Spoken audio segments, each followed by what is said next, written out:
Cyber security, CYBER security, ठीक है। Cyber security हम देखेंगे, बहुत डिटेल में देखेंगे और धीरे धीरे हम देखेंगे, ठीक है। तो देखो, साइबर सिक्योरिटी में अगर हम देखेंगे तो हैकर के बारे में पढ़ते हैं कि हैकर क्या होता है, ठीक है। देखो, इसमें लेक्चर आगे पीछे है, लेकिन हम चीज़ों को कनेक्ट करते चले जाएंगे, ठीक है।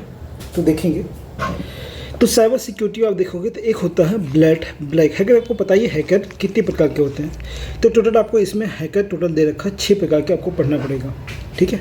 6 प्रकार के हैकर आपको पढ़ना पड़ेगा, तो ध्यान देना। एक होता है ब्लैक टोपी लगाकर, ठीक है। एक ब्लैक टोपी लगाकर हैकर हो सकता है, ठीक है। एक ब्लैक टोपी लगाकर हैकर उसको ये क्या करते हैं, ये अपने फ़ायदे के लिए किसी चीज़ को हैक करते हैं, ठीक है। मतलब ये गलत तरीके से हैक करते हैं, गलत कार्य के लिए हैक करते हैं, ठीक है। तो ब्लैक टोपी क्या करेगा, आपकी ज़िंदगी को ब्लैक कर देगा, ये हो गया। दूसरा बोलता है वाइट टोपी हैकर, ठीक है। वाइट टोपी वाला एक इथिकल हैकर। इथिकल हैकर का मतलब होता है इसको मतलब कोई काम सही करने के लिए, मतलब ये काम सही करता है, जो प्रोग्राम में कमी बताकर क्या करेगा, सुधार करवाने में मदद करता है। जैसे मान लीजिए गूगल में क्या करेगा, जो बच्चे गूगल को हैक करता है उसको गूगल बहुत सारे पैसे देती है, ठीक है। मतलब करोड़ों रुपए का पैकेज दे देती है। इसका मतलब ये वाइट टोपी हैकर होता है। ये क्या करेगा ना, वो बताएगा देखिए मैं आपका वेबसाइट को हैक कर सकता हूँ, इसका मतलब आपके वेबसाइट में कुछ कमी है, आप इसको सुधारिए। इसका मतलब है कि जो हैकर है उसको दंड ना करके उसको पुरस्कृत किया जाता है, और इसका मतलब होता है कि मैं आपके वेबसाइट की कमी को निकाल रहा हूँ, आप हमें पुरस्कृत करिए, ठीक है। रेड टोपी हैकर क्या करेगा, ये ब्लैक जो हैकर होता है उसको रोकने के लिए हम क्या करेंगे, रेड टोपी हैकर को हम हायर करते हैं। जैसे मान लीजिए मेरे वेबसाइट को कोई हैक ना कर ले गलत काम के लिए, हम क्या करेंगे, एक और हैकर को हायर करेंगे जो उसको बताएंगे बेटा एक बात बताओ कि इसमें जो भी हैकर लगे हुए हैं बस हमारा वेबसाइट हैक ना हो, इसके लिए हम एक और हैकर को बैठाते, इसको बोलेंगे रेड टोपी हैकर। रेड टोपी हैकर आपके ब्लैक होने से बचाता है। ब्लू हैकर का मतलब होता है शाही हैकर होता है, ठीक है। सरकार क्या करती है, इसको बड़े बड़े कंपनीज को बुलाती है, ब्लू को, ठीक है, ब्लू को बुलाती है, ठीक है। अब बुलाए जाने वाले हैकर है, ठीक है। इस सरकार क्या करती है, इसको बुलाती है, ठीक है। ये क्या करती है, हैकर क्या करती है कि जो वेबसाइट हैक होने वाला था उसके बारे में प्रोग्रामिंग करती है कि यार आपका वेबसाइट हैक ना हो, ठीक है। ग्रे टोपी हैकर का मतलब होता है एंटरटेनमेंट, मनोरंजन के लिए कोई किसी चीज़ को आप हैक कर लेते हो, ठीक है।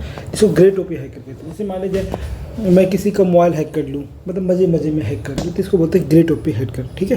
तो समझ आ गया। तो ब्लैक टोपी हैकर का मतलब हो गया कि ये जो ब्लैक टोपी हैकर गलत कार्यों के लिए है, ठीक है। उसके बाद आया हमारे पास ब्लू, उसके बाद हमारे पास वाइट टोपी, इथिकल हैकिंग होती है, सही, ठीक है। उसके बाद हमारे पास है ग्रे टोपी हैकर, सॉरी रेड टोपी हैकर, ठीक है। रेड टोपी क्या करेगा, रेड टोपी क्या करेगा, तो रेड टोपी क्या करेगा, जो ब्लैक हैक कर रहा है उसको बचाएगा, ठीक है। ब्लू टोपी हैकर क्या करेगा, इसको सरकार अपने यहाँ पे मतलब क्या करती है, हायर करती है, ठीक है। ग्रे टोपी हैकर क्या करेगा, एंटरटेनमेंट के लिए, ठीक है। ग्रे मीन्स होता है घास, मतलब अपनी घास हरियाली दिखाने के लिए अपनी चीज़ों को हैक करता है। एक स्ट्रिप्ट हैकर क्रेडिट्स, इसे मान लीजिए कोई हैकिंग वेबसाइट है उसको डायरेक्ट खरीद लेता, इस वेबसाइट से हैक कर लेगा। जैसे मान लीजिए मुझे किसी चीज़ को हैक करने की कोडिंग करना पड़ेगा, है ना, तो हम क्या करें, डायरेक्ट कोड ही खरीद लेते हैं। खरीदने के बाद हम किसी को हैक कर लेते हैं, इसको बोलते हैं स्क्रिप्ट। मतलब स्क्रिप्ट ऑलरेडी हो चुका है, ठीक है, किडीज़, और हम बचपना के लिए हम क्या करते हैं, उसको हैक करते हैं। तो बोलता है कि एक खरीद कर हम हैक करते हैं। अब होता है important word related to cyber security. क्या क्या वर्ड आते हैं, जैसे होता है फिशिंग क्या होता है, फिशिंग में क्या होता है कि जो इंटरनेट पर जो यूज़र को लालच देकर जानकारी चुराने की प्रक्रिया को फिशिंग कहते हैं। जैसे मान ले जाए बोले congratulation you have bone the gold coin, ठीक है ना। ये क्या करेगा, ये मतलब जो यूजर्स होते हैं उसको लालच देता है, और लालच देने के बाद है ना उसको फ़ोन को हैक करता है, डेटा को चुराता है। इसको होता है फिशिंग। आप उसके बहकावे में फंस जाते हो, उसके लालच में फंस जाते हो, उसको फिशिंग कहते हैं, है ना। एक होता है स्पूफिंग, SPOO या स्पूफिंग, ठीक है। ये क्या करेगा, ये व्यक्ति की पहचान छुपाकर, मतलब अपनी पहचान छुपाकर दूसरे व्यक्ति की पहचान लगाकर क्या करेगा, कंप्यूटर सिस्टम को ट्रैक करेगा, ठीक है, विजिट करेगा, टैग करेगा। देखो इसका मतलब क्या है कि असली कंपनी या व्यक्ति की पहचान की छुपाकर नकली कंप्यूटर सिस्टम से ट्रैकिंग करेगा, ठीक है। मतलब कि जिस कंप्यूटर को आप हैक करते हैं, ठीक है, उस कंप्यूटर को ये दिखेगा कि जिस कंपनी ने हैक किया है ना उन्हें दिखेगा, मतलब कुछ और दिखेगा। मतलब अपने आइडेंटिटी को छुपाकर ये चीज़ को आप हैक कर रहे हो, उसको बोलते हैं स्पूफिंग। ठीक है, कोई डेटा चुरा रहे हो उसको बोलते हैं स्पूफिंग। ठीक है,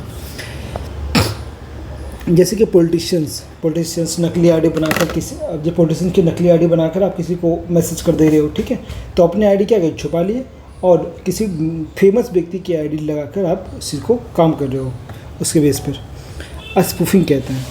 उसके होता है स्पैमिंग। स्पैमिंग क्या होता है, अनचाहे विज्ञापन देते हैं। जैसे मान लीजिए, देखिए आप खोजते होंगे जीमेल, तो वहाँ पर स्पैम लिखा होगा, तो उसमें अनचाहे विज्ञापन आते रहते हैं। ठीक है, अनसॉलिसिटेड और एडवर्टाइजमेंट होता रहता होगा। ठीक है, उसके बाद रेंसम वेयर क्या होता है, ये फिरौती होता है। फिरौती क्या करेगा, कुछ घंटों के लिए आपके कंप्यूटर को क्या करेगा, चॉक कर देगा। ठीक है, बंद कर देगा।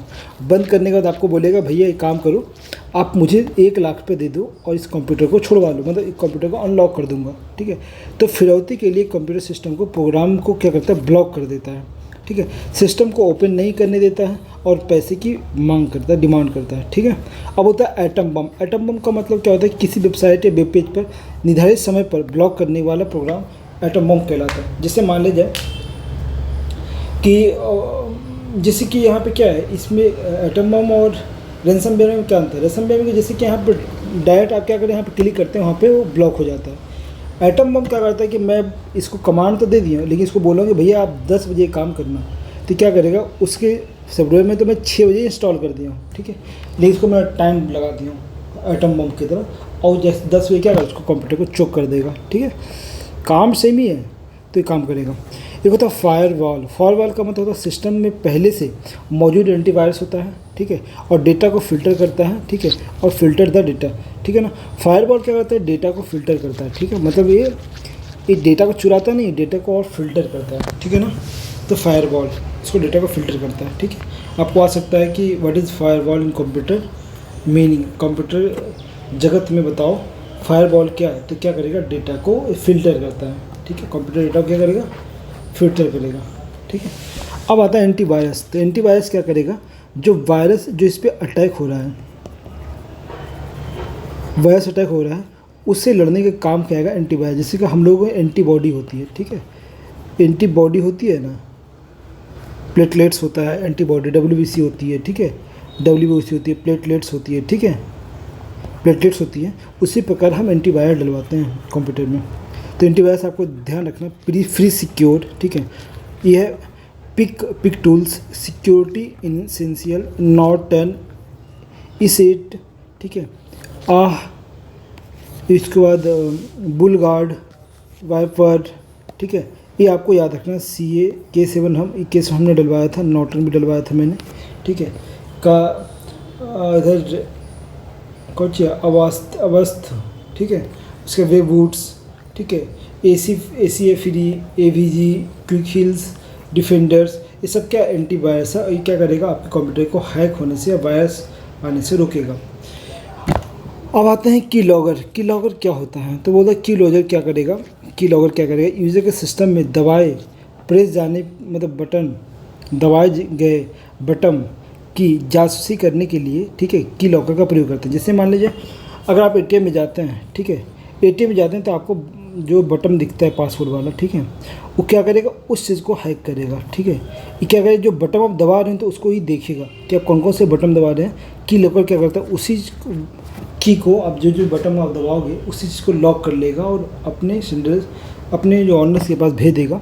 ठीक है, इससे क्या होगा, इससे उसको आपके पासवर्ड पता चल जाएगा और आपके साथ वो फ्रॉड कर सकते हैं। इसको बोलते हैं की लॉकर। ठीक है, तो ATM में बेसिकली किया जाता है। ठीक है, ATM किया जाता है। ठीक है, एक होता है कुकीज़। कुकीज़ का मतलब होता है ना, जैसे मान लीजिए आप कोई चीज़ सर्च करें, कुकीज़ ऑन रखते हो।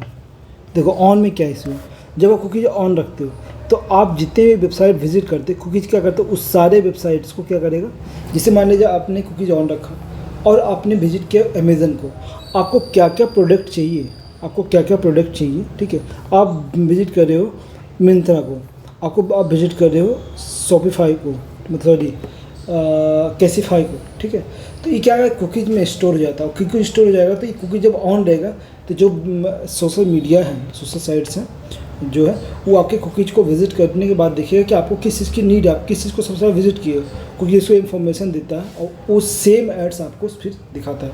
ठीक है, मतलब कि यूज़र द्वारा सर्च हुए डेटा को जानकारी देता है। ठीक है, जानकारी को सेव करने के लिए वेबसाइट खोलते ही यूज़र को सिस्टम में एक्टिवेट होने का प्रोग्राम को कुकीज़ कहते हैं। ठीक है, यूज़र कुकीज़ साइट नहीं कर सकता, मतलब डिलीट नहीं कर सकते। हाँ, डिलीट लिखा हुआ, यूज़र कुकीज़ को डिलीट नहीं कर सकते, बाकी हाँ इसको हम बंद जरूर कर सकते हैं। ठीक है, ये वेब ब्राउज़र को एक थर्ड पार्टी कुकीज़ को आप क्लोज कर सकते हो, जैसे आप थर्ड पार्टी कुकीज़ को आप क्लोज कर सकते हो। ठीक है, कुकीज़ आपको ऑन रखना है, लेकिन आपको 3 कुकीज़ होगा पर्सनल। ठीक है, एक थर्ड पार्टी कुकीज़, एक कुकी जैसे कुछ होगा, तो आपको थर्ड पार्टी कुकीज़ को आप क्लोज कर सकते हो। ठीक है, एक्सेस को बंद कर सकते हो। एडवांटेज में अगर देखा जाए तो एडवांटेज क्या है कि अगर आप कोई चीज़ सर्च करते हो, ठीक है, मान लीजिए आप जूता सर्च करते हो, ठीक है, जूता आपको मिल रहा है 1999 में, ठीक है, लेकिन आप सर्च करो फ्लिपकार्ट में वही चीज़ 999 में, अगर तुरंत फ्लिपकार्ट आपको एक ऑफर दे के देखो भैया हमारे पास इतना जूता आ गया, तो ये क्या आपको फ़ायदा हो गया ना। आप बिना सर्च के आपके पास एक मैसेज आ गया कि देखो आप जिस चीज़ को सर्च कर रहे हो वो 99 में कर रहे थे, आज हमारे पास 99 में, तो आप इसको क्या करें, तुरंत खरीद सकते हो। तो आपको एडवांटेज तो मिल रहा है ना भैया। डिसएडवांटेज में कि लगातार आपके पास विज्ञापन आते रहेंगे। ठीक है, रैम भर जाता है आपसे। ठीक है, तो ये सब चीज़ें डिसएडवांटेज में होगा। डॉस में क्या है कि डेनियल ऑफ सर्विस में क्या होता है कि जैसे मान लीजिए आप कोई चीज़ फॉर्म भरते हो, तो एक बार जब लास्ट डेट में अगर लगातार बहुत सारे जो इसमें ट्रैफिक आने लगता है ना, तो इसको उधर डिनाइल ऑफ सर्विस कहते हैं। ठीक है, जैसे मान लिया आपको सिस्टम जब स्लो हो जाता है, इसको डिनाइल ऑफ सर्विस देने से अब डिनाई कर देता है। ठीक है, मतलब आपको लिखा जाता है 404 लिखा जाता है। ठीक है, तो इसको बोलते हैं डिनाइल ऑफ सर्विस। ठीक है, जैसे किसी वेबसाइट पे आप लगातार बहुत सारे एक बार बहुत सारे ट्रैफिक आ जाते हैं, तो क्या हो जाता है, हैवी ट्रैफिक हो जाता है लास्ट जैसे कि फॉर्म फिलिंग में, है ना, इसे क्या होता है 404 लिखा जाता है, ये सर्वर डाउन लिखा जाता है। ठीक है, और डिस्ट्रीब्यूटेड डेनियल सर्विस क्या होता है, डिस्ट्रीब्यूटेड सर्विस का मतलब क्या होता है, डिस्ट्रीब्यूटेड डेनियल सर्विस का मतलब होता है कि किसी पार्टिकुलर समय में किसी वेबसाइट पर किसी, जैसे मान लीजिए 2 तरह के, मान लीजिए एक है हैकर, एक है कस्टमर क्या करेगा, सारे प्रोडक्ट को हैक कर लेगा। हैक करने का मतलब है कि कम दाम में खरीद लेगा। जैसे मान लीजिए आया 50% का ऑफर, तो कस्टमर के लिए आया ना, ये हैकर क्या 50% ऑफर पे सारा खरीद लेगा, क्योंकि इसको मार्केट में मिल रहा है 499 में, लेकिन 50% ऑफ के साथ इसको मिला है 399 में, तो क्या करेगा हैकर, इसको पूरा हैक कर लेगा, खरीद लेगा फटाफट।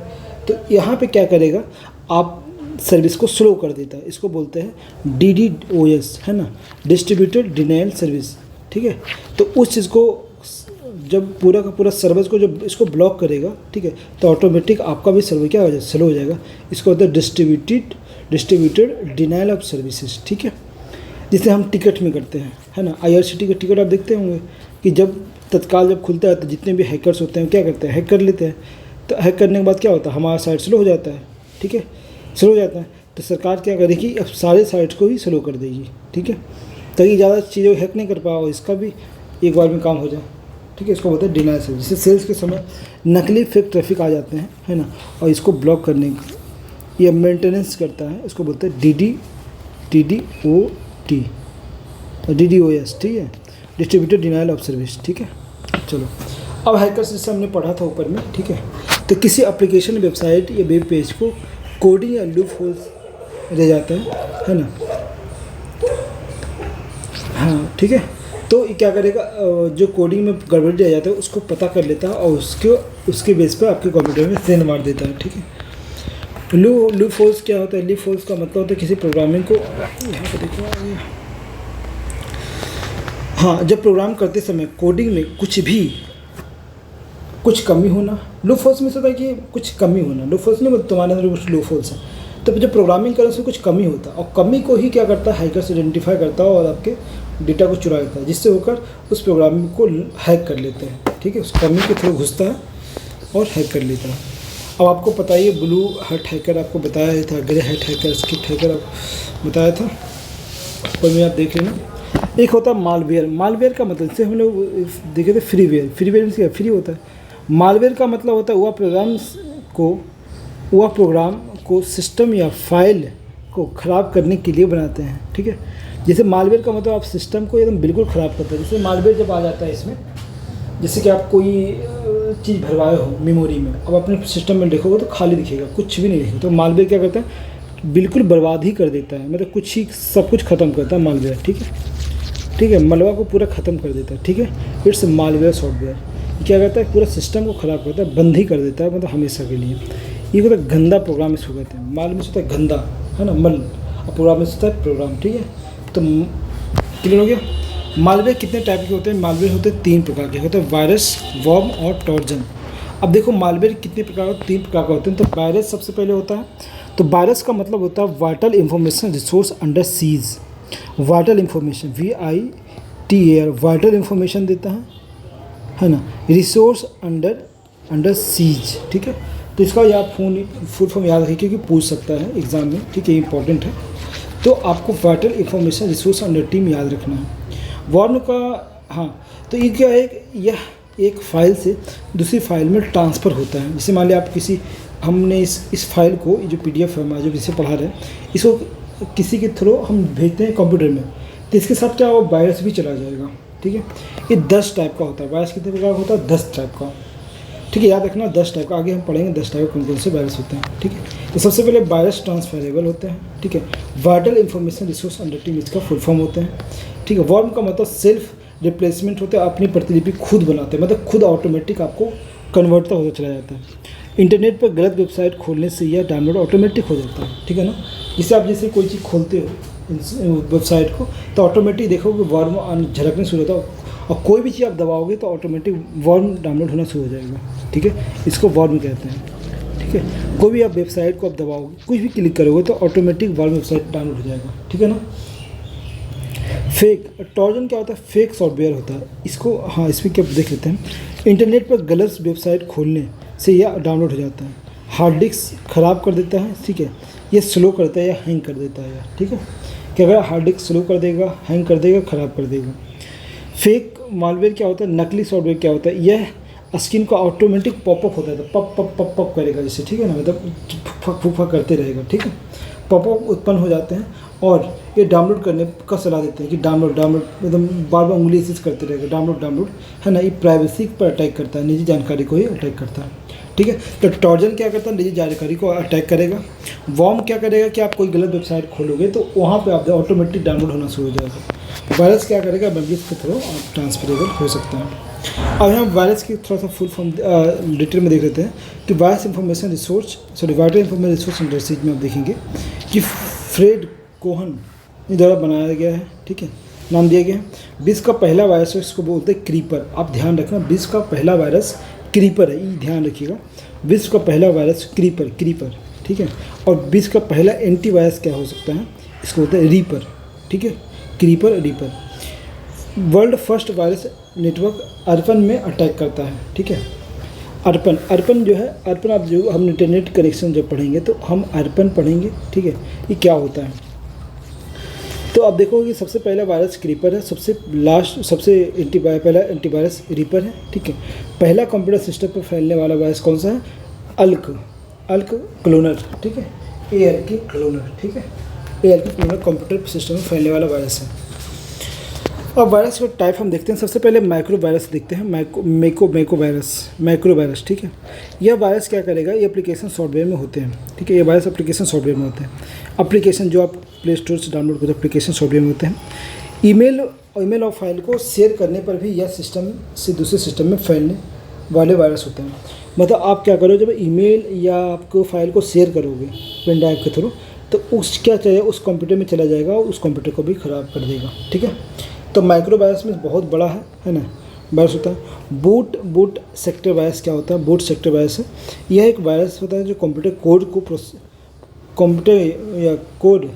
कोड प्रोसेसर को अटैक करता है। कंप्यूटर के कोड प्रोसेसर को क्या करेगा? अटैक करेगा, ठीक है। तो बूट सेक्टर का मतलब होता है प्रोसेसर को जब बूटिंग करते हो ना, तो उसको बोलते हैं बूट, और उस बूट को क्या करेगा? अटैक करेगा, ठीक है। बूट का मतलब प्रोसेसर को आप रीस्टार्ट करते हो, ठीक है। तो आप जब बूट रहेगा तो प्रोसेसर पे ही अटैक करेगा, तो बूट सेक्टर वायरस क्या है? प्रोसेसर पर अटैक करेगा। ये होता है पॉलीमॉर्फिक वायरस। पॉलीमॉर्फिक वायरस का मतलब होता है कि यह वायरस अपना साइज और अपनी प्रकृति नेचर को हमेशा चेंज करता रहता है। जिसके कारण इस वायरस को पकड़ना मुश्किल हो जाता है। पॉलीमॉर्फिक मतलब एक मॉर्फिक होता है ढांचा, मतलब साइज, ठीक है, तो उस तरह के अपना ये चेंज करता रहता है, ठीक है। तो पॉलीमॉर्फिक इसको वायरस कहते हैं, ठीक है, तो ध्यान रखिएगा। तो पॉलीमॉर्फिक वायरस ये अपने आप को लगातार चेंज करता रहता है, इसलिए इसको पकड़ना मुश्किल हो जाता है। हैंड टू कैच मतलब इसको आप कैच करना मुश्किल हो जाता है, इसको स्कैन करना मुश्किल हो जाता है, ठीक है। It's change their nature size continuously, ठीक। अब होता है ओवरराइट वायरस। ओवरराइट वायरस में इसका होता है यह वायरस इंटरनेट से डाउनलोड होकर सिस्टम में किसी भी फाइल में ओवरराइट कर देते हैं, जिससे फाइल इनक्रप्ट कर जाता है, इनपट्टी खाली हो जाता है, ठीक है। मतलब ओवरराइट वायरस में क्या करता है कि वो इतना कवर कर लेते हैं कि जो भी फाइल, अगर फाइल में कुछ डेटा वगैरह है ना, तो बिल्कुल ख़त्म हो जाएगा, एकदम ब्लैंक दिखेगा, कुछ नहीं दिखेगा, ठीक, लगता है आपने डिलीट कर दिया, ऐसे दिखेगा ओवरराइट वायरस में, ठीक है। ब्राउज़र वायरस में क्या होता है, ब्राउज़र वायरस में जब ब्राउज़र आप मतलब क्रोम, एज, सफारी को हैक करके अपने ही गलत मालवेयर से भारी इंड्यूस्ड फाइल को अपने आप खोलना शुरू कर देते हैं, तो जैसे ऑटोमेटिक आपका कंप्यूटर चलना शुरू हो जाएगा। जैसे मान लीजिए आप खोलते हो एक वेबसाइट, तो ऑटोमेटिक तीसरा वेबसाइट खुलना शुरू हो जाता है, उसको बोलते हैं ब्राउज़र वायरस, ठीक है। तो ये आप ध्यान रखिएगा। वेब स्क्रिप्टिंग वायरस क्या होता है, तो वेब स्क्रिप्टिंग वायरस होता है जब किसी वेबसाइट को खोलने पर अचानक से दूसरी अनचाही वेबसाइट खुल जाती है, तो उसे वेब स्क्रिप्टिंग वायरस कहते हैं। जैसे आपने एक कोई वेबसाइट खोला, ठीक है, जैसे आप www वेबसाइट खोला, ऑटोमेटिक एक अलग से एक वेब पेज खुल गया, फिर ऑटोमेटिक एक अलग से पेज खुल गया। जैसे मान लीजिए हम जब वाईटी स्टूडियो से, है ना, वाईटी डाउनलोडर से, है ना, मतलब यूट्यूब डाउनलोडर से आप जब मैं वीडियो डाउनलोड करता था, ऑटोमेटिक 3 वेबसाइट ऑटोमेटिक खुल जाता था, इसको बोलते हैं वेब स्क्रिप्टिंग वायरस के थ्रू खुलता था, ठीक है। एक होता है ट्रोजन। ट्रोजन आपको बताया था, ट्रोजन एक नकली होता है, ये पॉपअप करता रहता है, ठीक है, फेक सॉफ्टवेयर होता है, ठीक है। ये नॉर्मल इंटरनेट चलाने पर पॉपअप ये खुलने का हमेशा साइन देता रहता है। स्क्रीन पर किसी एप्लीकेशन या सॉफ्टवेयर को ऑथराइज अधिकार बताकर डाउनलोड करने का के लिए बोलता है कि ये जो एप्लीकेशन जो पॉपअप करता रहेगा, जैसे मान लीजिए आपने कोई वेबसाइट है खोला, तो यहाँ पर पॉपअप करता रहेगा, यहाँ पे ये हाथ है ऐसे करते रहेगा, डाउनलोड, और यहाँ लिखा रहेगा कोई वेबसाइट, मतलब कोई ऑथराइज वेबसाइट का नाम लिखा है, आपको लगेगा कि यहाँ डाउनलोड करते हैं, ठीक है, क्लिक करके डाउनलोड करते हैं, तो क्या होगा, ये डाउनलोड हो जाएगा ट्रोजन, ये फेक वेबसाइट होता है, ठीक है। एक होता है सोपर। सोपर का मतलब होता है ट्रोजन वायरस का एक उदाहरण है। सोपर क्या है, ट्रोजन वायरस का उदाहरण है। तो सोपर, ठीक है, ट्रोजन का काम क्या होता है, ये बोलता है यूज़र की सूचना को गलत यूज़ करता है, ठीक है। ये यूज़र द्वारा बनाए गए सभी अकाउंट्स का एक्सेस लेकर इसको यूज़ करता है, इसको प्राइवेसी पर अटैक करता है, ठीक है। क्लियर। ट्रोजन का काम क्या होता है, ट्रोजन एक सोपर एक ट्रोजन ही वायरस है, ठीक है। तो आपको आ सकता है कि सोपर क्या है, तो इसमें लिखा है ट्रोजन वायरस, ठीक है, वायरस, ठीक है, इसमें आपको दे देगा। लेकिन काम क्या है, तो बोलता है कि जितने भी अकाउंट्स आपके पास हैं उसका एक्सेस ले लेगा, उसको गलत तरीके से यूज़ करेगा। रेसिडेंस वायरस क्या है, रेसिडेंट वायरस क्या है, यह वायरस अपने आप को कंप्यूटर की मेमोरी में स्थायी या परमानेंट रूप से स्टोर कर लेता है, ठीक है। मतलब रेसिडेंट वायरस क्या है, तो परमानेंट रेसिडेंट अपना ले लेता है, खरीद लेता है अपना बंगला, ठीक है, बंगला गाड़ी सब खरीद लेता है, वहाँ पर अपना घर परिवार के साथ रहने लगता है। इसको आप डिलीट कर ही नहीं सकते, हटा नहीं सकते। सिस्टम ऑन होते ही यह वायरस अपने आप को एक्टिवेट कर लेते हैं, और जब सिस्टम बंद करें तो ऑटोमेटिक एक्टिवेट हो जाता है। जैसे रात दिन हो जाता है, जब रात हो गया तो ऑटोमेटिक मर जाता है आदमी, और जब दिन हो जाता है तो ऑटोमेटिक एक्टिवेट हो जाता है। मल्टी पार्सल वायरस, मल्टीपार्टाइल वायरस क्या है, यह वायरस कंप्यूटर की बूट सेक्टर फाइल पर अटैक करता है, बूटिंग को अटैक करता है। बूटिंग मतलब जब कंप्यूटर खुलता है बंद होता है, उसको बूटिंग के थ्रू कंप्यूटर खुलता है बंद होता है, उसी पे अटैक करता है। रेसिडेंट वायरस आपको पता है कंप्यूटर में मेमोरी अस्थायी रूप से वो क्या करता है, स्टोर कर लेता है, एक्टिवेट कर लेता है। ये क्या करता है, मल्टी पार्टाइल वायरस क्या करेगा, ये बूट सेक्टर को क्या करेगा, अटैक करेगा, प्रोसेसर को अटैक करेगा। एक आता है space filter virus. Space filter में देखना है कि यह वायरस कम संख्या में होते हैं, ठीक है, कम संख्या में होते हैं और रेयरली एग्जिस्ट करते हैं, ठीक है। एक बहुत कम होते हैं और रेयरली एग्जिस्ट कर पाते हैं, बाकी ख़त्म हो जाते हैं। फाइल में खाली जगह पर फ्री स्पेस देकर इस वायरस का अटैक होता है, और ये उस फाइल का डेटा ब्लॉक कर देता है, जिससे वह फाइल कभी खुल ही नहीं सकती, फाइल मतलब उस फाइल में जब जिस फाइल में अटैक करता है वो फाइल कभी खुलता ही नहीं है, आप खुलते रहो नहीं खुलेगा। ठीक है, क्या अगर ब्लॉक कर देगा फाइल को, ठीक है, ठीक है, ये आपको 23 MB से 2 MB में कर देगा। ठीक है, मतलब उसकी जो क्वालिटी को इतनी कम कर देगा कि फाइल एग्जिस्टेंस ही ख़त्म हो जाएगा। ठीक है, ठीक है ना। तो एक होता है स्पेस फिल्टर वायरस, इसमें क्या करेगा, स्पेस जो 24 MB घेर जाता है वो 2 MB में कन्वर्ट कर देता है। ठीक है, तो वायरस में आता नहीं होगा। चलिए पर आपको बता ही दिए इतने सब, है ना। स्पाईवेयर, एक स्पाईवेयर आया था, एक कुकीज आपको बता दिया था, क्योंकि फिर से बताना पड़ेगा। चलो अब 2 मिनट के ब्रेक ले। तो यहाँ पे देखते हैं कि जो स्पाईवेयर होता है, स्पाईवेयर क्या होता है, स्पाई मीन्स होता है कि जासूसी करना, है ना। स्पाई मीन्स होता है जासूसी करना। ठीक है, तो होता है यह एक जासूसी करने के लिए बनाया गया सॉफ्टवेयर होता है। ठीक है, स्पाईवेयर क्या होता है, जासूसी करने के लिए बनाया गया सॉफ्टवेयर होता है। की लॉगर क्या करेगा, की लॉगर क्या, आपके जो बटन आप दाबते हो ना ATM में जाकर, वो की लॉगर आपको की को चुराते हैं, जासूसी कर रहा है नहीं कर रहा है। तो जैसे की लॉगर हो गया, यह प्रोग्राम यूजर्स के द्वारा प्रेस की गई की जानकारी रखता है। कुकीज़ क्या करता है, कुकीज़ आपकी जानकारी चुरा रहा है कि आप क्या सर्च कर रहे हो, क्या नहीं सर्च कर रहे हो। ठीक है, ये आपके कुकीज़ के थ्रू उस वेबसाइट के पास जाता है। यह अलग अलग एप्लीकेशन के द्वारा बनाया जाता है, बनाया गया प्रोग्राम होता है। इसका इस्तेमाल यूजर द्वारा ढूंढे गए डेटा को स्टोर करना होता है। ठीक है, क्लियर हो गया। चलो अब कुकीज़ का उदाहरण आप ले सकते हैं, जैसे कि आप कोई ऑनलाइन शॉपिंग कर रहे हो, ठीक है ना, ऑनलाइन शॉपिंग कर रहे हो माँ की दुकान से, अम्मा की दुकान से। ठीक है, अब मान लीजिए आप कोई चीज़ आप सर्च करते हो, जैसे शूज़ सर्च कर रहे हो, चॉकलेट सर्च कर रहे हो। ठीक है, तो इस चॉकलेट सर्च को कुकीज़ क्या करता है, सेव कर लेता है ना।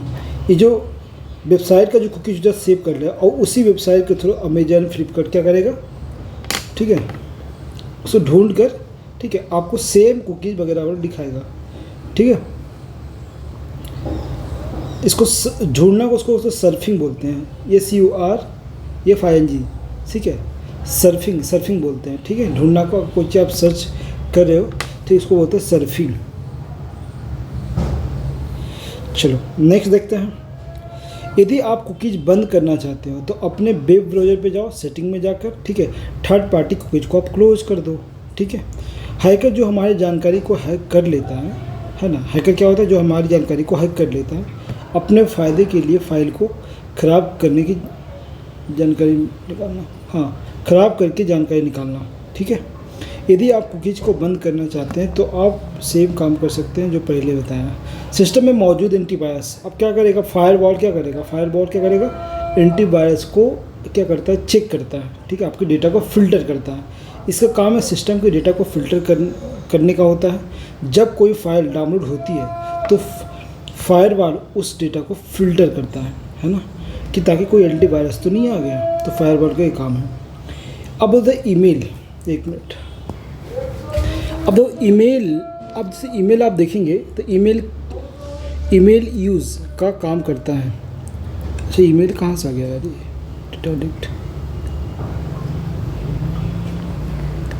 ईमेल नीचे से स्टार्ट हो, एक मिनट, नीचे स्टार्ट होगा, कंपोज स्टार्ट हो, ईमेल, ब्लैकमेल, यहाँ ध्यान देना यार,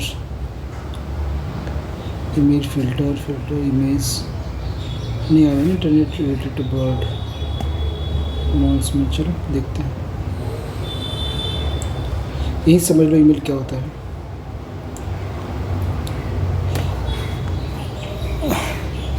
तो ईमेल क्या करता है, ईमेल का बेसिकली काम क्या है, यूज़ क्या है ना, इसका यूज़ क्या है। तो ईमेल के लिए सेंडर और रिसीवर्स, है ना। ईमेल क्या करेगा, एक तरफ सेंडर्स होता है और दूसरी तरफ रिसीवर्स होते हैं। तो उसको सेंडर्स कहते हैं और रिसीवर्स कहते हैं। दोनों व्यक्ति के पास अकाउंट होना ज़रूरी है, तभी आप एक दूसरे से कनेक्ट कर पाते हो। जैसे मुझे कुछ भेजना है ईमेल के थ्रू, तो आपके पास भी ईमेल होना चाहिए, तभी आपको कोई डेटा मिल पाएगा। क्लियर है। तो दोनों तरफ सेंडर्स और रिसीवर्स दोनों का एक अकाउंट ईमेल में होना चाहिए, तभी एक दूसरे से कनेक्ट कर पाएगा। ठीक है, जो ईमेल अकाउंट को किसी भी डोमेन में बनाया जा सकता है। जैसे कि सभी जितने भी सर्च इंजन, सबका अपना अपना एक ईमेल होता है। जैसे गूगल का .com होता है। ठीक है, याहू का yahoo.com होता है, जैसे लास्ट में लगाते हैं ऋषिराज@7 gmail.com, इसलिए लगाएंगे ऋषिराज@7 मतलब 7 yahoo.com। ठीक है, तो जैसे हम google.com gmail.com लगाते हैं उसी तरह हम yahoo.com, hotmail.com है, redditmail.com आप लगा सकते हो। ठीक है, ईमेल आईडी को 2 भागों में आप पार्ट में बांट सकते हो। पहला, अब यहाँ से 2 पार्ट में होता है। अच्छा चलो इसकी जानकारी ले लेते हैं। ईमेल की जो फाइल साइज होती है 25 MB का हो सकता है, मतलब 25 MB से ज़्यादा फाइल को आप इसमें सेव नहीं कर सकते हो। जैसे मान लीजिए कोई 70 MB का PDF है और आपको मुझे भेजना है तो आप नहीं सेंड कर सकते हो। मतलब मैक्सिमम क्या होता है 25 MB ही होना चाहिए। फाइल साइज क्या EIT बॉम्बे में आया था 25 MB जो मेगाबाइट की होती है ना, फाइल सेंड हो सकती है। यदि 25 MB से अधिक हो तो आप लिंक बनाकर शेयर कर सकते हैं। जैसे मान लिया हम क्या करेंगे, अगर मान लिया 25 तो मैं यूट्यूब पे डाउनलोड कर दूंगा, अपलोड कर दूंगा, अपलोड से लिंक निकाल कर मैं शेयर कर दूंगा, तो वैसे शेयर कर सकते हो। तो उसको बताने की क्या ज़रूरत है जब शेयर ही नहीं हो रहे थे। ईमेल, एक दिन में कितने ईमेल आप भेज सकते हो, तो एक दिन में जो है 500 मेल कर सकते हो, 500 आप मेल कर सकते हो। ठीक है, एक दिन में आप 500 मेल कर सकते हो। एक बार में आप कितने मेल सेंड कर सकते हो, तो एक बार में आप 100 मेल सेंड कर सकते हो, मतलब 100 मेल एक बार में सेंड कर सकते हो। एक दिन में 500 मेल शेयर कर सकते हो। क्लियर हो गया। अब यहाँ बोलता है कि 100 मेल एक दिन में शेयर कर सकते हो, 500 मेल नहीं, एक बार में 100 मेल भेज सकते हो, 500 एक दिन में आप शेयर कर सकते हो। ईमेल लिखने के लिए किस ऑप्शंस को सेलेक्ट किया जाता है, तो कंपोज, एक ऐसे लास्ट में से रहेगा। ठीक है, यहाँ पे लिखा रहेगा कंपोज, ठीक है, प्लस का साइन रहेगा कंपोज, तो यहाँ पे लिखने, यहाँ पे क्लिक करो तो यहाँ पे आ जाएगा ईमेल लिखने का। ठीक है, तो कंपोज ऑप्शन को हम क्लिक करते हैं। जैसे मान लीजिए यहाँ पे कंपोज ऐसे पे क्लिक करेंगे तो आपके पास आएगा न्यू मैसेज टू रिसीवर्स, प्राप्तकर्ता का जो नाम रहेगा जहाँ चाहे भेजना है, उसमें बगल में एक रहेगा CC और BCC, है ना। CC को हम देखते हैं कार्बन कॉपी और BCC को बोलते हैं ब्लैंक कार्बन कॉपी। ठीक है, ये ध्यान रखना, ये आया था लास्ट टाइम। ठीक है, IIT बॉम्बे में कि CC का फुल फॉर्म क्या है, तो कार्बन कॉपी होता है, और BCC का blind BLIND blank carbon copy होता है। कार्बन कॉपी का मतलब होता है कि जैसे मान लीजिए एक बार एक ईमेल को मैंने कोई ईमेल लिखा, ठीक है, मैंने क्या किया, कोई ईमेल लिखा और लिखने के बाद मैंने कार्बन कॉपी CC को सिलेक्ट किया, और सिलेक्ट करने के बाद इसमें 50 लोगों को मुझे एक साथ भेजना है ऐसे। ठीक है, तो मैंने सबको एक बार सेलेक्ट करके मैंने शेयर कर दिया, तो सबको वहाँ पर दिखेगा कार्बन कॉपी में कि हमने ये जो मेल है ना किन किन ID पर सेंड किया है। ठीक है, किन किन ID पे मैंने क्या क्या शेयर किया, सबके पास सारा मेल चला जाएगा। मतलब मेरे पास भी 50 लोगों का आ जाएगा, उसके बाद 50 लोगों का आ जाएगा, तो मैं देख पाऊँगा कि ये जो मेल है किसकी लोगों के पास भेजा गया है। ठीक है, देखिए ब्लैंक कार्बन कॉपी में क्या है कि आप एक बार में 100 तो शेयर कर सकते हो, लेकिन किसी को ये दिखेगा नहीं कि हमने किस किस पे, मतलब मैंने ये मेल शेयर किया है। दोनों में क्लियर समझ में आ गया।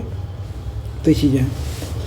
अब यहाँ पे बोलता है कि जैसे कार्बन कॉपी में क्या है कि यदि एक मेल को आप एक बार एक समय में 2 बार 2 से अधिक लोगों को आप शेयर करते हो, भेजना चाहते हो, तो 30 लोगों को शेयर, अच्छा, यदि एक ही मेल को एक ही समय पर 2 या 2 से ज़्यादा लोगों को आप एक साथ भेजना हो, ठीक है, तो आप कार्बन कॉपी को आप सिलेक्ट कर सकते हो। ठीक है, 30 लोग सेंड किया गया, सभी को क्या होता है वो दिखेगा कि हम कौन कौन से लोगों को मैंने इस सारा मेल सेंड किया, सबका मेल जो होगा मेरे पास आ जाएगा, सभी का पता चल जाता है कि कितनी किसको मेल सेंड किया गया है। देखिए ब्लाइंड कार्बन कॉपी में क्या होता है, ब्लाइंड कार्बन कॉपी में कि जो सेंड करने, हम अगर 30-40 लोगों को मैंने शेयर किया तो किसी को एक दूसरे का मेल दिखेगा नहीं। ठीक है, बस तुमको दिखेगा तो पता चला अच्छा तुम्हारे पास मेल आया है। ठीक है ना, क्लियर हो गया। अब यहाँ पे देखते हैं, यदि मेल सेंड होती है और रिसीवर प्राप्तकर्ता के प्रेजेंट ना होने के कारण मेल वापस सेंडर के पास चला जाता है तो उसको बोलते हैं बाउंस मेल कहते हैं। ठीक है ना, जैसे हमने कोई मेल शेयर करने वो वहाँ पर ना पहुँचते फिर से मेरे पास ही आ गया, रिटर्न हो गया, लिखाता है जब आप पूरा सेंड नहीं होते तो लिखाता है कि your message has not been send, ऐसे कुछ लिखाता है और वापस मेरे पास ही आया तो उसको बोलते हैं बाउंस मेल। बाउंस मेल क्या होगा, बाउंस हो गया।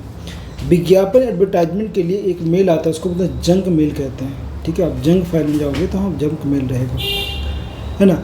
Virus attached mail, virus attachment क्या होता है, स्पैम।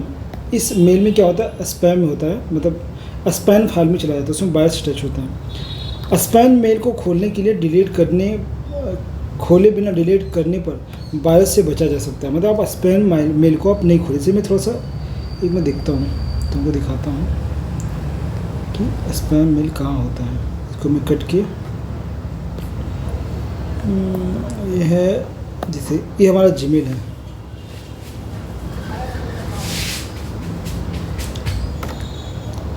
ये देखो जीमेल है, और जीमेल में हम देखते हैं इसमें देखिए इससे कि क्या है, ये जो हमारा एक नॉर्मली मेल आया है, ठीक है।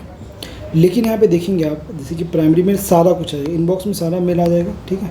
जितने भी मेल है सब मिलकर इनबॉक्स में आ जाएगा। जैसे कि एक होता है जंक मेल, जंक मेल नहीं है इसमें, देखो स्पैम मेल है ना। स्पैम मेल हम बिना खोले थे, एक भी हमारा स्पैम मेल नहीं आ रखा है, तो बिना खोले हम इस पर मतलब बचे जा सकते हैं। ऑल मेल आ सकता है, ड्राफ्ट जो हो सकता है, ठीक है। जंक मेल, जंक मेल इसमें शो नहीं कर रहा है क्योंकि हम मेरे में जंक मेल आता होता नहीं है किसी को, ठीक है। तो ये चीज़ आपको दिखेगा, ठीक है। तो ये सब मेल आपका है, ठीक है। तो क्या होता है बाउंस मेल, ठीक है। बाउंस अगर आप देखो सेंड करते हो तो अगर मेल सेंड नहीं होता तो उसमें बाउंस मेल आ जाता है, उसको अटैक कहते हैं वो, ठीक है। चलो नेक्स्ट हम देखते हैं इनबॉक्स। इनबॉक्स का मतलब क्या होता है कि अगर कोई चीज़ सभी जितने भी मेल हैं सब इनबॉक्स में प्राप्त होता है ना। सभी मेल क्या है इनबॉक्स में प्राप्त होता है। जैसे कि आप यहाँ पे ध्यान रखिएगा, एक मिनट,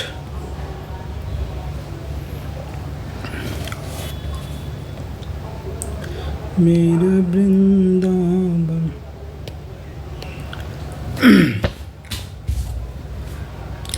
एक मिनट भाई, एक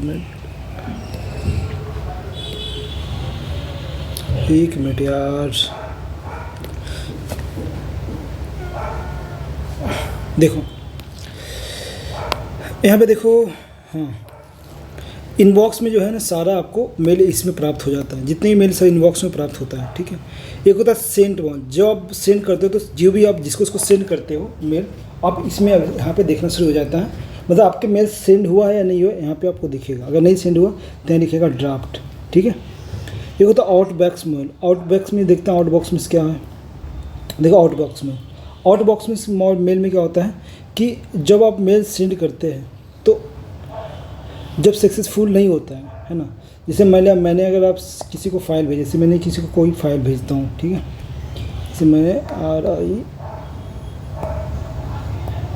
आई इसको मैंने फाइल को भेजता हूँ,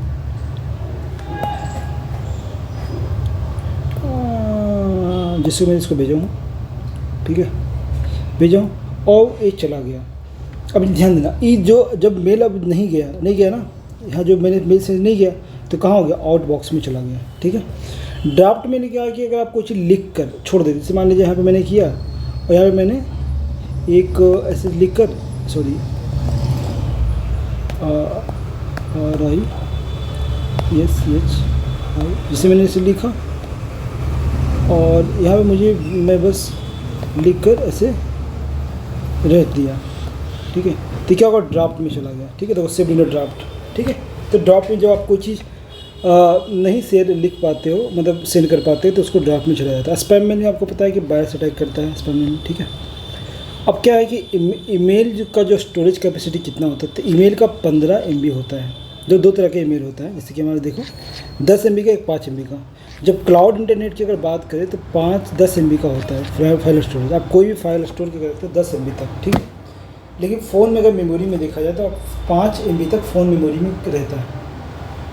तो टोटल 15 मेगा। अब बोलेगा कि ईमेल की मेमोरी स्टोरेज क्षमता कितना है ना, मेमोरी जो ईमेल की मेमोरी स्टोरेज क्षमता कितना है, तो मात्र 15 MB है, ठीक है। हालांकि ईमेल का जो ड्राफ्ट होता है, मतलब सॉरी गूगल ड्राइव होता है, वो होता है 15 GB का होता है। लेकिन मेल का जो स्टोरेज करने की क्षमता मात्र 15 MB ही होता है, ओनली 15 MB। जो क्लाउड इंटरनेट का होता है वो मात्र 10 MB का होता है, और जो फ़ोन मेमोरी का होता है वो 5 MB का होता है।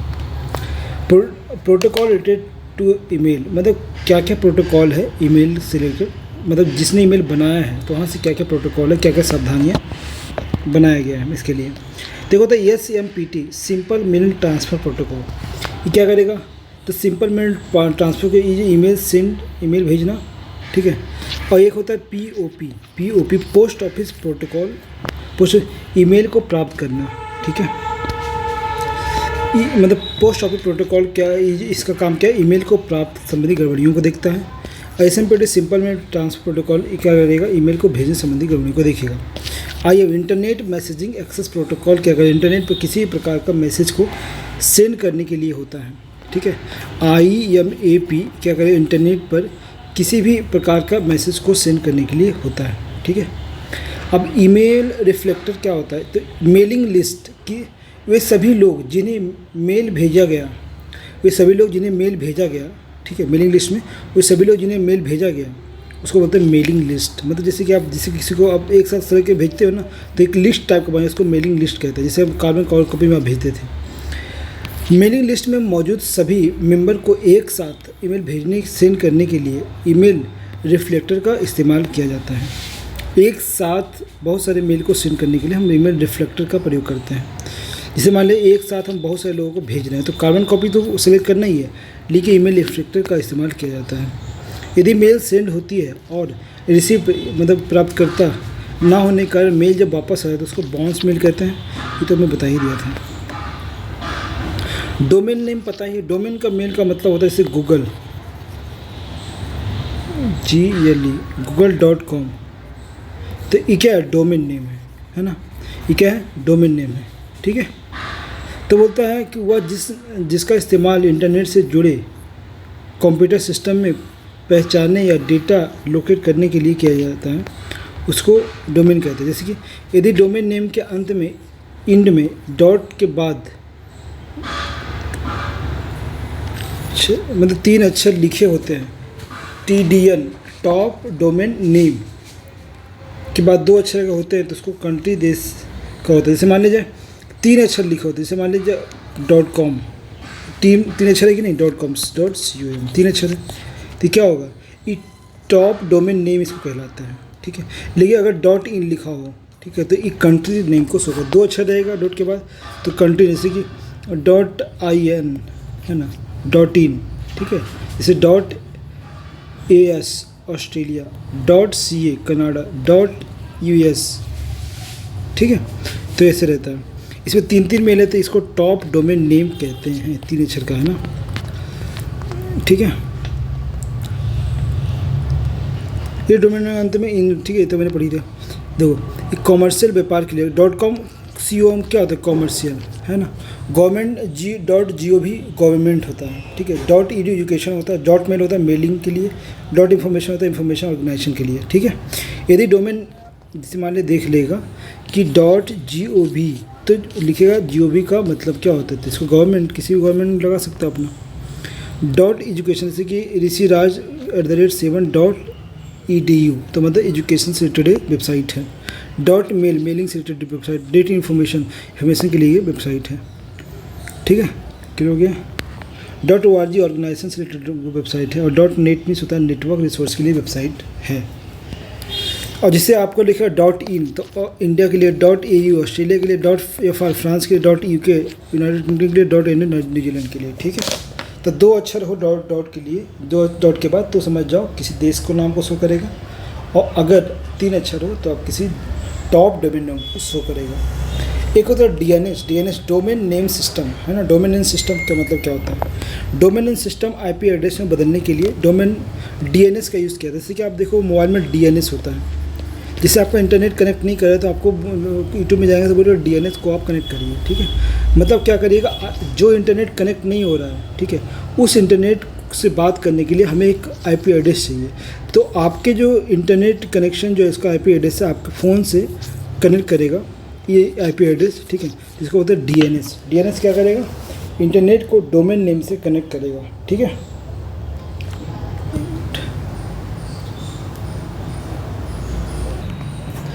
जैसे आपको यहाँ तक बताया था। अब देखो DNS क्या करेगा ना, DNS किसी भी डोमेन नेम, क्या है, डोमेन नेम है, और डोमेन नेम को चेंज करेगा IP एड्रेस में, ठीक है।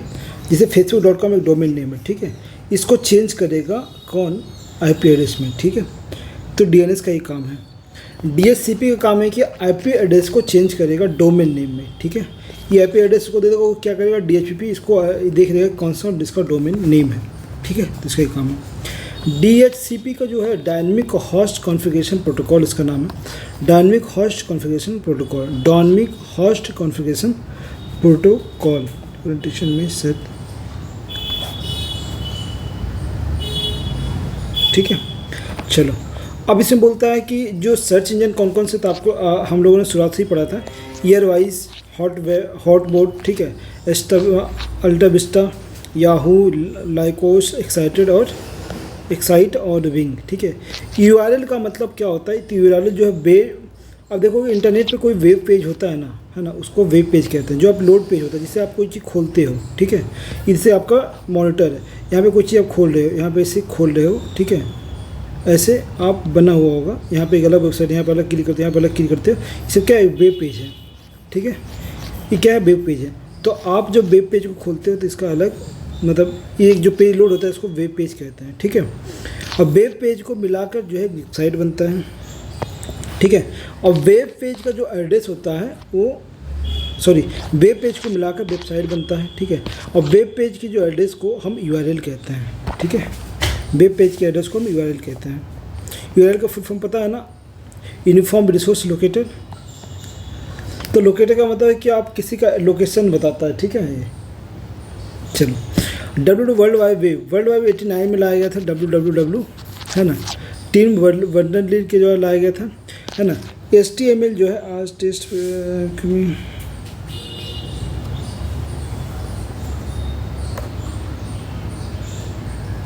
ठीक है, तो इंटरनेट पर मौजूद सभी जानकारी WWW में ही होती है। ठीक है, इंटरनेट में जितनी भी जानकारी सब WWW में होती है। ठीक है, हाइपर टेक्स्ट मार्कअप लैंग्वेज भाषा बनाया गया है। HTML का फुल फॉर्म होता है हाइपर टेक्स्ट मार्कअप लैंग्वेज।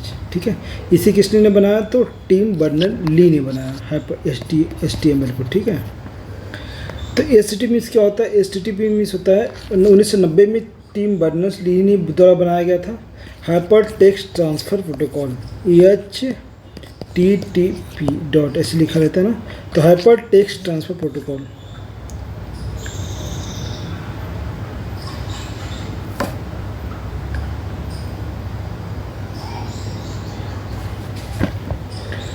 उसके बाद WWW, ठीक है, हाँ तो क्लियर है। तो WWW में मौजूदा सभी जानकारी को हम यूज़र को प्रोवाइड करते हैं। आज निकल रहा हूँ, provide all the information data WWW to users. ठीक है, जितने भी WWW का यूजर्स होता है उसको आप मतलब WWW में स्टोर होता है इंफॉर्मेशन सारा। ठीक है, protocol set of rules and regulations होता है ना। प्रोटोकॉल में क्या होता है कि मेरा प्रोटोकॉल है तो इसमें कुछ रूल्स होते हैं, रेगुलेशंस होते हैं। HTTP मीन्स FTP, STMP आपको वो हम शुरुआत में देख लिए थे। तो STMP क्या होगा, POP क्या होगा, ठीक है, और IMPT क्या होगा, जब हम जीमेल पढ़ रहे थे तब उसमें देखे थे। देखो, फाइल ट्रांसफ़र प्रोटोकॉल उसको होता है FTP, file transfer protocol FTP कहते हैं। किसी प्रकार की फाइल सेंड करने के लिए FTP का प्रोटोकॉल होता है। ठीक है, FTP की प्रोटोकॉल फॉलो करना पड़ता है किसी फाइल को ट्रांसफ़र करने के लिए। तो फाइल ट्रांसफ़र प्रोटोकॉल FTP है ना। Simple mail transfer protocol STMP, याद रखना full form STMP, simple mail transfer protocol. ठीक है, POP, ठीक है, इसको पोस्ट ऑफिस प्रोटोकॉल। ठीक है, ये होता है इंटरनेट मैसेज एक्सेस प्रोटोकॉल। ये हमने स्टार्ट में ही देखा था कि मैसेज देने के लिए है ना, और POP रिसीव करने के लिए और मैसेज भेजने के लिए SMPT का प्रयोग किया जाता है। IP मीन्स होता है इंटरनेट प्रोटोकॉल होता है। TCP मीन्स होता है ट्रांसफ़र कंट्रोल प्रोटोकॉल, बड़े डेटा को छोटे पैकेट में बांटने के लिए। ठीक है, ये TCP का प्रयोग होता है। ट्रांसफ़र कंट्रोल प्रोटोकॉल, जो ट्रांसफ़र करते हैं डेटा को उसको कंट्रोल करता है, मतलब बड़े डेटा को छोटे डेटा में तोड़ के भेजता है। PB point two point protocol. ठीक है, पॉइंट टू पॉइंट प्रोटोकॉल होता है। ठीक है, ये किसी भी डेटा को आप शेयर करने के लिए, मतलब एक डेटा को आप शेयर करने के लिए पॉइंट टू पॉइंट प्रोटोकॉल लागू होता है। ICMP means internet control message protocol, message को कंप्लीट सेंड करते हैं। ठीक है, तो इंटरनेट कंट्रोल मैसेज प्रोटोकॉल क्या करता है, मैसेज को कंप्लीट सेंड करता है। ठीक है, UDP मीन्स होता है यूज़र डायग्राम प्रोटोकॉल, ठीक है। मतलब डायग्राम को सेंड करने के लिए हम UDP का प्रोटोकॉल का यूज़ किया जाता है। ये होता है IPv4 मतलब IP एड्रेस का वर्जन 4, ठीक है। तो इसमें अब कैरेक्टर देखना पड़ेगा कि वर्जन 4। अब हम IP के बारे में पढ़ रहे हैं, IP के बारे में। तो IP में बहुत सारे वर्जन होते हैं, सब मिलाकर 6 वर्जन होते हैं, ठीक है। 5 वर्जन टोटल में, ठीक है। एक होता है 0 से 127 ज़्यादा ट्रैफिक होता है, उसमें क्लास A में रखा जाता है। इसमें जो वर्जन A4 वर्जन को 5 भागों में बांटा गया है, ठीक है। 0 से लेकर 255 तक इसमें कैरेक्टर है, ठीक है। तो बोलो 0 से 127 कैरेक्टर होता है जब ज़्यादा ट्रैफिक होता है। जब B में देखा जाए, क्लास B में 128 से लेकर 191 तक मध्यम मीडियम ट्रैफिक होता है, ठीक है। ये सारा को आपको देख लेना है। मतलब IP एड्रेस E का प्रयोग तब किया जाता है जब रिसर्च और आविष्कार या इन्वेंशन के लिए कुछ काम हो रहा है, तो उसके लिए IP एड्रेस क्लास E का प्रयोग किया जाता है, जिसमें कैरेक्टर 240 से लेकर 255 तक होता है, ठीक है। IP एड्रेस E तो बहुत कम चांस है आने का। IP एड्रेस 4 को 5 भागों में बांटा गया है। वर्जन 4 को ध्यान रखना बात। देखो अब मान लीजिए 132.9.2.0 किस क्लास के अंतर्गत आता है, तो आपको देखना है कि जो इस क्लास के अंतर्गत इसमें आता है, ठीक है। तो आपको देखना है कि किस क्लास में, तो क्लास B के अंतर्गत आता है। तो पहला 127,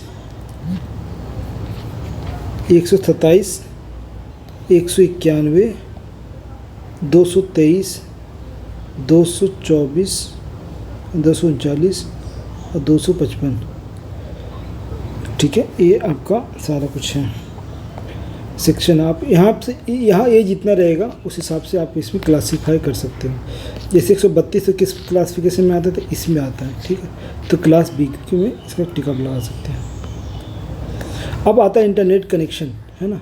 तो इंटरनेट कनेक्शन हम नेक्स्ट वीडियो में करेंगे। तब तक के लिए आप पढ़ते रहिए, खुश रहिए, धन्यवाद।